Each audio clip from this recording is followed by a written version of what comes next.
Sepanjang 2019, industri tekstil Indonesia mencatatkan pertumbuhan sebesar 15,35%, serta menyerap 3,7 juta tenaga kerja, tertinggi kedua setelah industri makanan. Industri tekstil memang merupakan salah satu penggerak terbesar perekonomian Indonesia. Tapi, perkembangannya sekarang terancam akibat perjanjian baru RCEP. Setelah 31 putaran negosiasi sejak 2013, Perjanjian Regional Comprehensive Economic Partnership akhirnya ditandatangani 15 negara November kemarin. Perjanjian dagang ini merupakan yang terbesar di dunia di luar WTO dengan porsi sedikit di bawah Uni Eropa. RCEP pun diprediksi dapat menumbuhkan tingkat pendapatan dan perdagangan dunia, termasuk mendongkrak PDB, ekspor, investasi, dan kesejahteraan nasional bagi Indonesia. Sedangkan, jika Indonesia tidak tergabung dalam RCEP, maka angka PDB nasional diprediksi akan turun sebesar 0,03%. Semua angka tadi memberi kesan yang sangat menjanjikan, tapi apa sesungguhnya isi dari RCEP?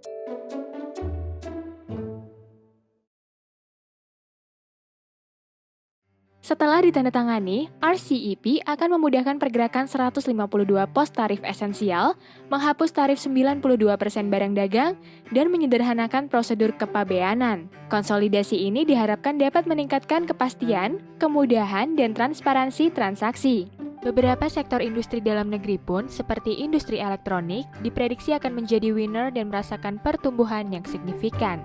Berbeda dengan perjanjian lainnya, RCEP memiliki elemen UMKM dan e-commerce, promosi kompetisi pasar, dan hak kekayaan intelektual, sehingga kerangka perjanjian lebih responsif terhadap perkembangan global. Selain itu, manfaat perjanjian RCEP juga berlaku pada akses pasar di bidang jasa, seperti jasa keuangan dan telekomunikasi.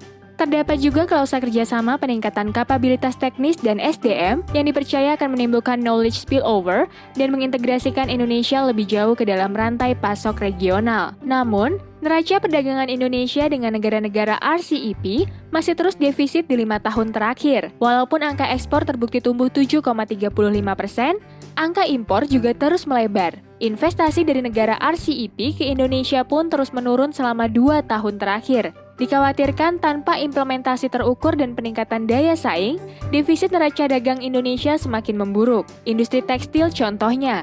Sebelum RCEP, Indonesia mengimpor bahan baku dari Tiongkok yang lalu diproses di dalam negeri sebelum diekspor ke Jepang dan Korea Selatan sebagai produk bernilai tambah. Proses ini menguntungkan karena berbeda dengan Indonesia, Tiongkok tidak memiliki perjanjian dagang dengan kedua negara tersebut, sehingga ekspor tekstil dari Indonesia tidak bertarif. Dengan adanya RCEP yang membuka akses perdagangan Tiongkok, Indonesia berpotensi kehilangan pasar ekspor tersebut karena ketatnya persaingan biaya tenaga kerja, bahan mentah, dan infrastruktur dengan Tiongkok. Tidak hanya Indonesia, sebagian besar negara ASEAN tidak memiliki daya saing sehebat Tiongkok. Di sisi lain, Indonesia merupakan importer tekstil ke-8 tertinggi di dunia. Maka, jika pasar ekspor tekstil terus menyempit, neraca perdagangan Indonesia akan semakin memburuk. But why is Indonesia struggling so much? Hal ini dikarenakan oleh fokus Indonesia pada ekspor komoditas mentah yang tidak bernilai tambah.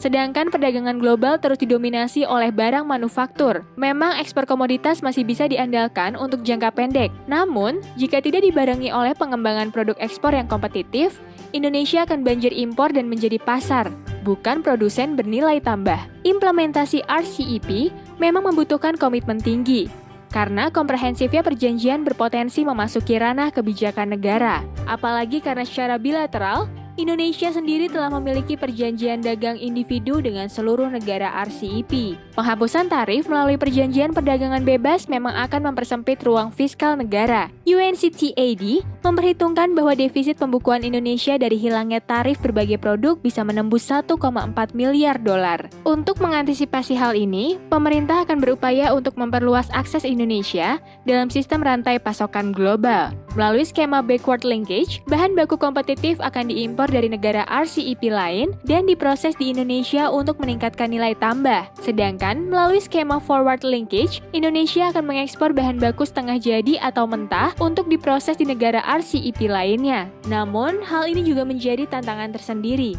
Mengingat partisipasi Indonesia dalam rantai pasok global terus menurun dari tahun 2000 sampai 2017.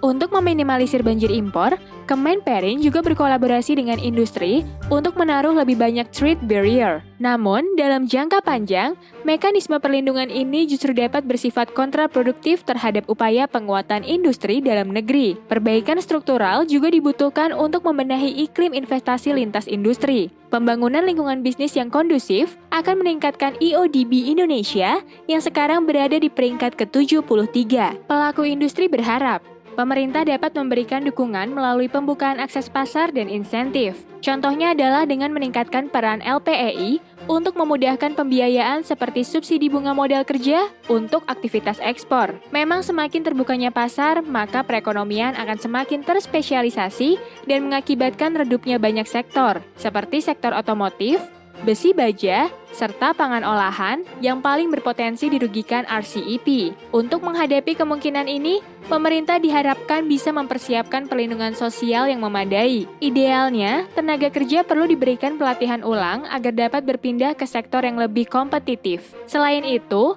langkah-langkah mitigasi perlu diformulasikan untuk memperkuat ketahanan sektor yang akan menghadapi persaingan ketat. Semua manfaat yang dijanjikan RCEP hanya akan terwujud jika Indonesia melakukan perubahan struktural dan menjadikan peningkatan daya saing agenda prioritas lintas sektor.